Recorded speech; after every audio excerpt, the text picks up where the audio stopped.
धर्मानुरागी धर्म बंधु एवं बहनों, आप सभी के अंतर में विराजमान आपकी पवित्र आत्मा को मेरा नमन है।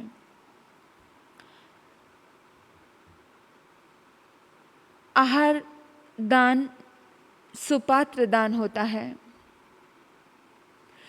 किसी संत को दिया गया दान अनंत कर्मों की निजरा करने वाला होता है। जब कोई भक्त, कोई गृहस्थी बड़े अहोभाव से, भक्ति भाव से मन और वचन और काया का तीनों का योग, तीनों प्रसन्न भाव से जब मिलकर के आहार दान देते हैं तो नरकों के बंधन भी खत्म हो जाते हैं। स्वर्गों तक यात्रा पहुंच जाती है। स्वर्गों की सैर व्यक्ति कर पाता है। स्वर्गों जैसे सुख उसकी झोली में आते हैं। सिर्फ मात्र जरूरत है कि दिल से, मन से, अहोभाव से, भक्ति भाव से किसी संत के पात्र में कुछ आपका भोजन चला जाए। उसे बोलते हैं सुपात्र दान। और बहुत पुण्यशाली होते हैं वो लोग, बहुत भाग्यशाली होते हैं वो लोग जिनको ये सुअवसर प्राप्त होते हैं, आहार दान के अवसर प्राप्त होते हैं। आपको एक उदाहरण से समझ आएगा। उदाहरण देना चाहती हूं और आपको समझेगा कि कितना बड़ा अहोभाव होता है, कितना बड़ा सौभाग्य होता है आहार दान देने से। बलभद्र नाम के मुनि थे। वो एक बार गोचरी के लिए जा रहे थे। साधना तो जंगल में ही करते थे, वनों में साधना करते थे, बहुत साधना करते थे, साधक आत्मा थी। गोचरी के लिए जा रहे थे। गांव में जब गोचरी के लिए आते तो दुनिया उनके रूप की दीवानी हो जाती। वो बहुत खूबसूरत लगते थे, बहुत सुंदर। कोई देखता तो अपलक देखता ही रहता, एक टकटकी लगा कर के देखता रहता। ऐसा रूप, ऐसा लावण्य, ऐसी खूबसूरती लोगों को लगती कि कहीं देखी ही नहीं है। इतने लुभावने थे वो, इतने खूबसूरत थे वो। और एक दिन की बात है कि मुनि गोचरी के लिए आ रहे हैं।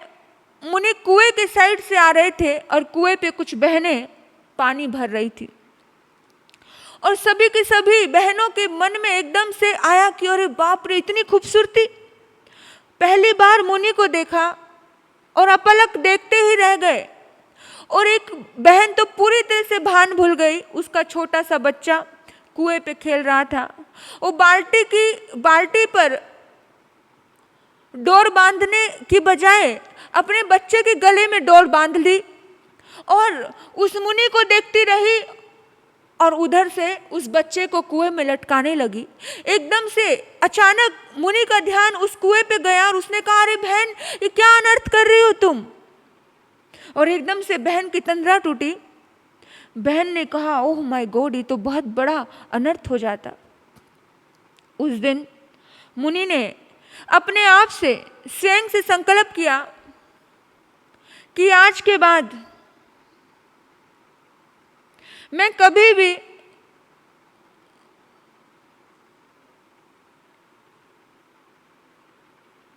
जंगल से बस्ती में नहीं आऊंगा। मेरे आने से सबके काम बिगड़ते हैं और आज तो अनर्थ होते होते बच गया, ना जाने क्या हो जाता। तो उस मुनि ने संकल्प किया। वो वन में ही कुछ मिल गया, कोई गोचरी बहराने वाला, या कोई वन में तो लकड़हारे आते थे लकड़ियाँ काटने के लिए। कोई आया, किसी की इच्छा हुई गोचरी बहराने की तो मैं लूँगा, नहीं तो नहीं लूँगा। ऐसे ही मुनि काफ़ी समय बीत गया, वन में कोई नहीं आया। मुनि भूखे हैं, साधना में लगे हुए हैं।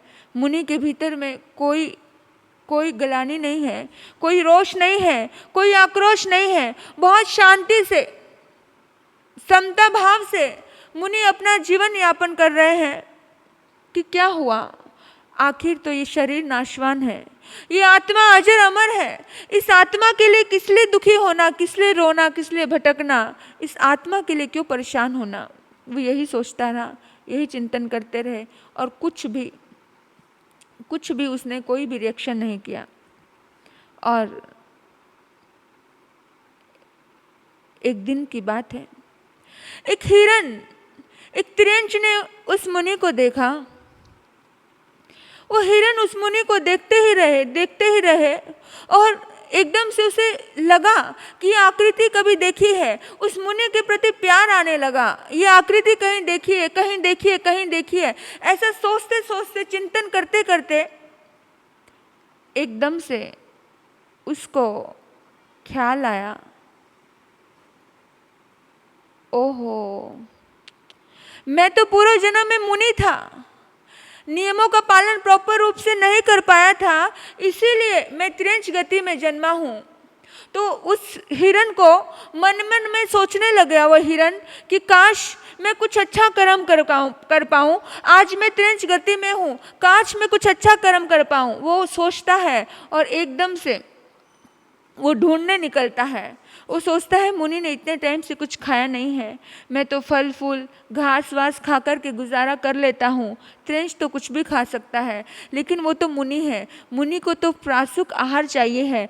वो ढूंढता रहा, कहीं तो कोई मिले। फिर एकदम अचानक उसने देखा एक लकड़हारा आया है, उसके पास रोटी है, सब्जी है, वो लकड़ियाँ काट रहा है। वो एक वृक्ष को काट रहा था, वृक्ष की डाल काट चुका था, एक डाल आधी अधूरी काटी थी। इतने में टाइम हो गया भोजन का, उसे बहुत भूख लगी और वो अपना भोजन खोल करके बैठा। जैसे उस हिरन ने देखा कि उसके पास भोजन है, वैसे ही वो एक पल नहीं लगाया, छलांगे लगाता मुनि के पास गया। और जैसे आजकल कुत्ते डायरेक्शन देते हैं, संकेत देते हैं, इसी तरह से वो मुनि को संकेत देने लगा। मुनि का कपड़ा पकड़ा और कहा कि चलो मेरे साथ। लेकर के गया, लेकर के मुनि को पकड़ के लेकर के आया और आकर के कहाँ रखा, वहाँ पे रख दिया जहाँ पर वो व्यक्ति लकड़हारा भोजन खोल करके बैठा था। और जैसे ही मुनि को देखा, उस लकड़हारे के मन में बड़ा अहोभाव आया कि अरे कोई संत मेरे पास आया है। और उसने कहा, मुनिवर ये भोजन कृपा करो, आप मुझे लाभ दो। और मुनि ने वो भोजन स्वीकार किया। मुनि के पास भी भोजन है, लेने वाला भी संतुष्ट है, देने वाला भी संतुष्ट है। और हिरन भी बहुत छलांगे लगा रहा है, खुशियां मना रहा है कि चलो आज मेरे निमित्त से मुनि का पारना हुआ, मुनि को भोजन मिला। सभी बहुत खुश हैं। और मन में हिरन सोचता है, काश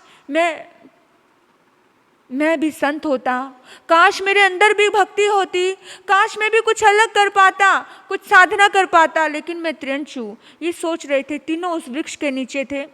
वो डाली, जो उस मोटी डाली थी, मोटी शाखा थी, वो शाखा लकड़हारे ने आधी काटी थी और आधी नहीं काटी थी। अचानक वो बड़ी सी शाखा उन तीनों के ऊपर गिरती है और तीनों के प्राणांत हो जाते हैं। उनका आयुष्कर्म का खत्म होता है। इतना ही आयुष्कर्म था उनका, और इतना ही आयुष्कर्म था। इस वजह से एकदम से क्या होता है, सबका सब प्राणांत हो जाते हैं, सब खत्म हो जाते हैं।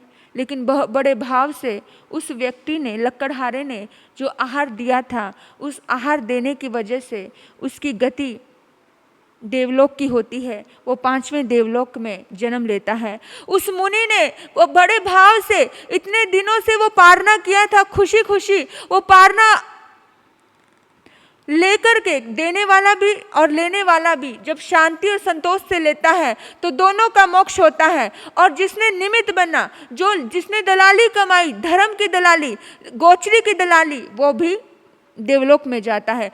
तीनों ही जीव एक साथ मरकर के देवलोक में जाते हैं। आप सोचिए, सिर्फ एक बार आहार दान देने से देवलोक की गति बन जाती है। मेरे बंधुओं, कितना भाग्य होता है, कितना भाग्य होता है उन आत्माओं का जो आहार दान देने का जिनको सौभाग्य मिलता है।